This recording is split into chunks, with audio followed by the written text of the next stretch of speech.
Əziz cəmaatımız, mümkün cümlə mövzusunu xütbə mövzusu 20 yanvar şəhidlərimizin haqqında ümumi olaraq İslamda şəhidlik və qaziliyin fəziləti önəmi haqqında olacaqdır. Allah Teala dərgahında hər bir insanın bir dəyəri və dərəcəsi vardır. Peyğəmbərlik məqamı bu dərəcələrin şübhəsiz üstünüdür. Allah Teala'nın insanoğluna bəxş etdiyi ən uca dərəcələrdən biri də şəhidlikdir və qazilikdir. Şəhid, din, vətən və müqəddəs dəyərlər uğruna canını fəda edən şəxsə deyilir. Cənnətə girəcəyinə və uca Allahın huzurunda özəl ikram görəcəyinə şahid olduğu üçün onlara bu ünvan verilmişdir. Allah Teala rızası üçün canını fəda edən insanlara verilən bu mərtəbə cənnət əhlinin belə qibtə ilə qarşıladığı uca bir məqamdır. Rəbbimiz şəhidlərin yetəcəyi bu məqamı Al-İmran surəsinin 169-cu ayəsində bizlərə belə xəbər verməkdədir. Allah yolunda öldürülənləri heç də ölü zənn etmə. Əsl həqiqətdə onlar biridirlər, onlara Rəbbi qatında ruzi əta olunur deyə buyurulmaqdadır. Hədis şərifdə isə Peyğəmbər sallallahu aleyhi ve sellem belə buyurur ki, cənnətə girən heç bir insan yer üzündəki hər şey ona verilsə belə dünyaya geri qayıtmağı arzu etməz. Ancaq şəhid cənnətdə gördüyü etibar və ikram səbəbi ilə təkrar dünyaya qayıtmağı və 10 dəfə belə şəhid olmağı istəyər. Möhtərəm möminlər, insan təbii ki, həyatı boyu çalışaraq bir çox rütbə və ünvanlar əldə edə bilər. Şəhidlik və qazilik rütbəsi isə həyat qarşılığında və eləcə də əldə edilməkdə və inanc sayəsində əldə olunur.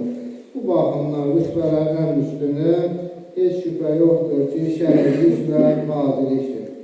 Şəhid Allah Teala'nın qatında biri olaraq hazır olub, nemətlərə qovuşacağı və cənnətə gedəcəyinə şahid olunacağı üçün bu adı almışdır.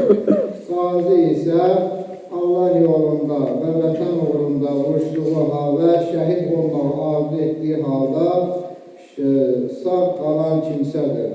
Qazi ilə şəhid olmağı arzu etdiyi üçün bu mərtəbəyə yüksəlmək üçün vuruşduğundan dolayı onlar da bir şəhidlər olaraq onlar da şəhidlər dərəcəsində qəbul edilmişdir.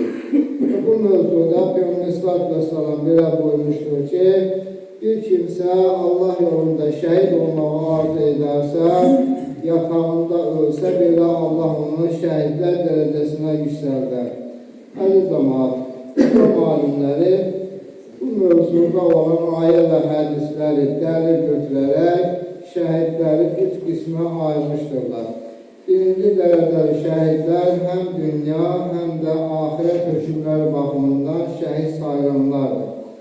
Bunlar Allah yolunda kafir və münafiqlə, yəni düşmən tərəfindən öldürürlər və ya üzərində yara çapıq olduğu halda döyüş yerində ölü olaraq tapılan müsəlman həddi buluğa çatmış, ağıllı olan, aldığı yara ilə həmin olduğu yerdə dünyasını dəyişən, döyüş meydanında qəsdən öldürülmüş olan və şəxslərdir.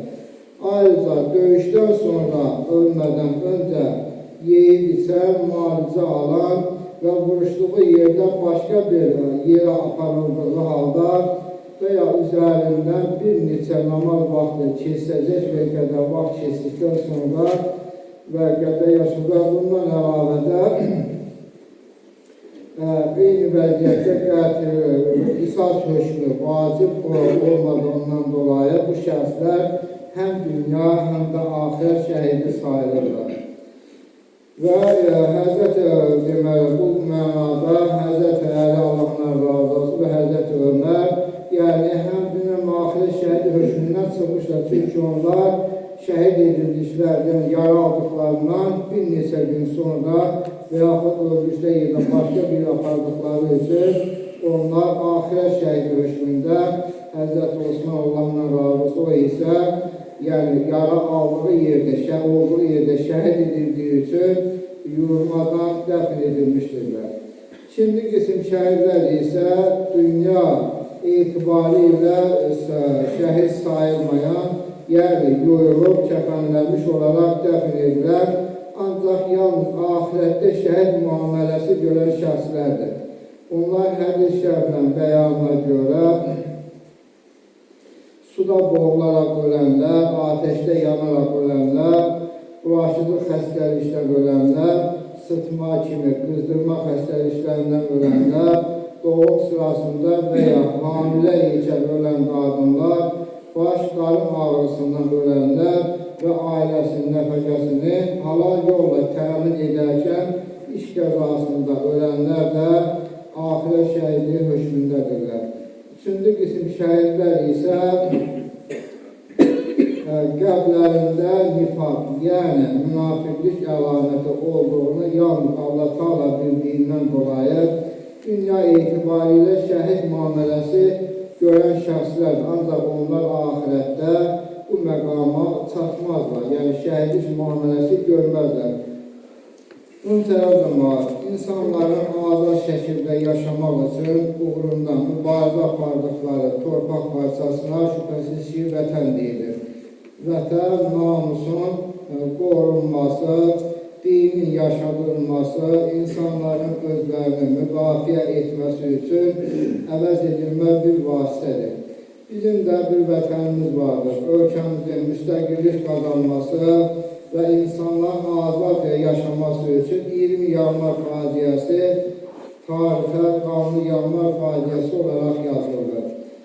Əli silahsız soydaşlarımız dünyaya qəhrəmanlıq və şücaətindən olduğunu göstərərək bizlərə azad bir müstəqil Azərbaycan dövləti bəxş etdilər.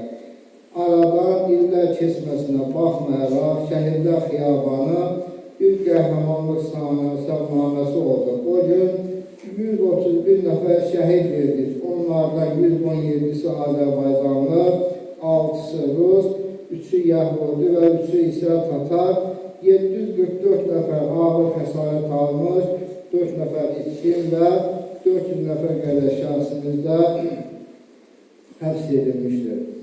Məqsəd Azərbaycanda xalq hərəkatına zərbə vurmaq olsa da, biz buna yol vermədik və nəticədə müstəqil bir dövlət qazandıq, əldə etdik. Unutmayaq ki, şəhidi olmayan xalqın gələcək nəsilləri nə mənliyini, nə də kimliyini dərk edə bilməz. Gülmüş olaq ki, bu günkü azadlığımızı öncə Rəbbimizə, sonra isə ölkəmiz bunda canını fəda edən şəhidlərimizə borcluyuq. Bizə Rəbbimiz ölkəmiz azadlığı, suverenliyi uğrunda canını fəda edən şəhidlərimizə rəhmət eyləsin. Və Rəbbimiz bu yolda yarımdan olmuş qazilərimizə, veteranlarımıza, xeyirli ömürlər, xeyirli şifalar nəsib eləsin. Və Rəbb-i Teala yenə də keşiyimizdə olan hərbçilərimizi, əsgərlərimizi öz pənahında saxlasın, zalimlara, düşmənlərə müsavat eyləməsin.